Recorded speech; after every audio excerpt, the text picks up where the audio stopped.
Hello students, आज हम correlation का Karl Pearson coefficient of correlation पढ़ेंगे, जिसका सेकंड मेथड है हमारा शॉर्टकट मेथड। शॉर्टकट मेथड का फॉर्मूला मैंने यहाँ पे राइट कर दिया है। इसमें है आर के इजिकल टू के इंडिकेट करता है कार्ल पियर्सन को, और sum of D x d y. हमने शुरू से ही शॉर्टकट में डेविएशन निकालते हैं, इसलिए हम यहाँ पे डी मेंशन करेंगे, d x d y minus sum of D x bracket में multiply sum of D y upon n. ये जो अपॉन एन है वो इस माइनस के बाद लगा है, ठीक है। यानी जो सम ऑफ डी एक्स है और सम ऑफ डी वाई है उसके मल्टीप्लाई करेंगे और उसी का अपन डिवाइड करेंगे एन से। डी एक्स और डी वाई को नहीं करेंगे, इसको हम माइनस करेंगे। फिर है अपॉन करके under root sum of D X square minus sum of D X upon N. सिर्फ सम ऑफ डी एक्स का स्क्वायर है यहाँ पे, into under root sum of D Y square minus sum of D Y bracket में square upon N. यहाँ पे N का square नहीं है, यहाँ पे सिर्फ ऊपर वाले का स्क्वायर हमने किया है। अब एक क्वेश्चन हम यहाँ पे ले लेते हैं। इसमें वही हमें एक्स और वाई की सीरीज़ गिवन होगी, जिसमें से हम हमेशा स्मॉल एक्स निकालते थे डायरेक्ट मेथड में, लेकिन शॉर्टकट मेथड में हम यहाँ पे निकालेंगे डी एक्स। डी एक्स निकालने के लिए हमें क्या करना है, हमको एक्स जो हमारा एक्स का कॉलम है उसमें से कोई भी ए एज्यूम कर लेना है और उसे लेस कर लेना है। यहाँ पे मैं 8 को ए एज्यूम कर लेती हूँ। 4 माइनस 8 करूँगी तो मेरे पास आ जाएगा माइनस का 4। इसी तरीके 6 माइनस 8 करूँगी, आंसर आएगा मेरा माइनस का 2। 8 माइनस 8 0, 15 माइनस 8 7 और 20 माइनस 8 मेरा आ जाएगा 12। यहाँ पे मैं उसके सम करती जाऊँगी, क्योंकि मेरे फॉर्मूले में मुझे डी एक्स भी सिंपल डी एक्स भी मुझे पुट करना है। तो यहाँ से मैं ऐसा सम कर दूँगी, तो इसका सम मेरा आ जाएगा 13, ठीक है, क्योंकि ऊपर माइनस के 6 हो जाएंगे। नेक्स्ट है हमको डी एक्स स्क्वायर करना होता है। अब हम -4 का स्क्वायर करेंगे, यहाँ पे आ जाएगा 16, 2 माइनस 2 का स्क्वायर 4, 0 का स्क्वायर 0, 7 का स्क्वायर 49 और 12 का स्क्वायर 144। इसको भी मुझे सम करना है, इसका सम मैं कर देती हूँ 213।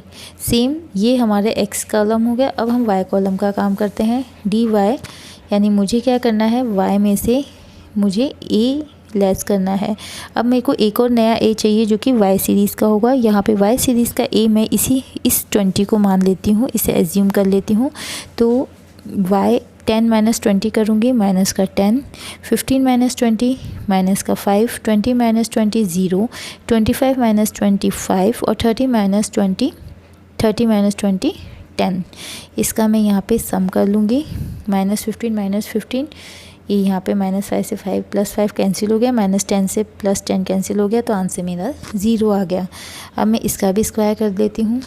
-10 का स्क्वायर हम करेंगे 100, -5 का स्क्वायर करेंगे 25, 0 का स्क्वायर 0, 5 का स्क्वायर 25, 10 का स्क्वायर मेरा आ जाएगा 100। इसका भी मैंने सम निकाल लेना है, जो कि मेरा आ जाएगा यहाँ पे 250।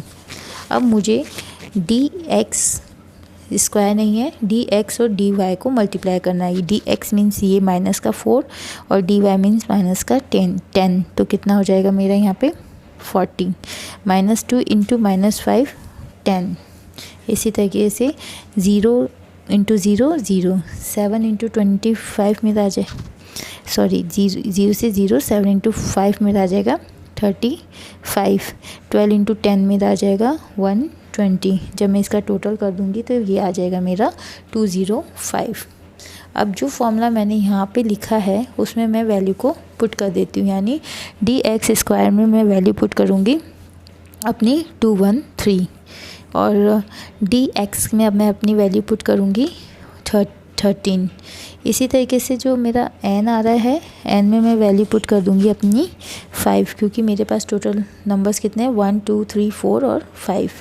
इसी तरीके से सम ऑफ डी वाई में मैं अपनी वैल्यू पुट करूँगी 0 और डी वाई स्क्वायर में मैं वैल्यू पुट करूँगी 250। यहाँ पे मैं दोबारा से वैल्यू पुट कर देती हूँ फॉर्मूले में, तो मेरा आ जाएगा। अब मेरा पहला गिवन है फॉर्मूले में sum of D x d y, यानी इस वाला कॉलम का जो टोटल है यानी कि 205, वो मैं यहाँ पे लिख लेती हूँ 205 माइनस यहाँ पे आ जाएगा मेरा 13 ब्रैकेट में इंटू 0, फिर इन दोनों का मल्टीप्लाई करके फिर उसका हम डिवाइड करेंगे n से। n मेरा है यहाँ पे 5। अब मैं इसको पूरे को अपॉन में लेंगी और अंडर रूट करूँगी। यहाँ पे सम ऑफ dx था मेरा 213 माइनस 13, सिर्फ ऊपर का वैल्यू को स्क्वायर करेंगे, नीचे की वैल्यू n को ऐसे लिख दिया जाएगा 5, दोबारा से अंडर रूट, यहाँ पे dy स्क्वायर का लिखेंगे तो वो आ जाएगा 250 माइनस यहाँ dy का सिंपल dy का स्क्वायर है तो सिंपल dy था मेरा 0 जैसे कि यहाँ दिया हुआ है, अपॉन n है मेरा 5। इस तरीके से जब हम इस पूरी वैल्यू को सॉल्व करेंगे, जैसे 13 इंटू 0 0 0 अपन 5 0, ऊपर आ जाएगा हमारा 205, 213 माइनस 13, यहाँ पहले 13 का स्क्वायर करेंगे अपॉन, फिर उसका जब 169 आ जाएगा तो उसे डिवाइड करेंगे हम 5 से और 213 से लेस कर देंगे। इसके बाद हम उसका अंडर रूट कर देंगे। ये वाला एरिया भी इसी तरीके से सॉल्व होगा, नहीं तो 11th क्लास के स्टैंडर्ड तक हम इसे इतना ही आंसर मान लेते हैं। लेकिन अगर हम इसे कैलकुलेटर की मदद से सॉल्व करेंगे जो कि आपके कॉलेज लेवल पे चलता है, तो इसका आंसर आएगा हमारा प्लस का 0.97। एक बात आपको बहुत ध्यान रखनी है कि जो मैंने ये साइन लगाया है प्लस का, ये आपको लिखना है। प्लस का साइन है तो प्लस लिखना है, माइनस का साइन है तो माइनस लिखना है। इसका मतलब इसमें जो रिलेशन पाया गया है ये बिल्कुल परफेक्ट पॉजिटिव कोरिलेशन है, परफेक्ट पॉजिटिव कोरिलेशन।